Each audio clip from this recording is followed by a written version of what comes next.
ತಂದೆನು ಪಿಸು ಮಾತು ಜೇಬಲ್ಲಿ, ಕಂಡೆನು ಹಸಿ ಮಿಂಚು ಕಣ್ಣಲ್ಲಿ, ಬಂದೆನು ತುಸು ದೂರ ಜೊತೆಯಲ್ಲಿ, ಮರೆತು ಮೈಮನ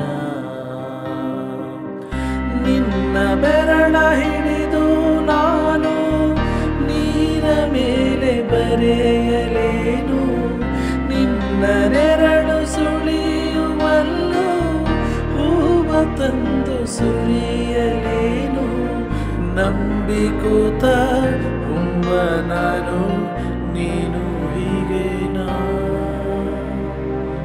ನೀನೆಂದರೆ ನನ್ನೊಳಗೆ ಏನೋ ಒಂದು ಸಂಚಲನ, ನಾ ಬರೆಯದ ಕವಿತೆಗಳ ನೀನೇ ಒಂದು ಸಂಕಲನ.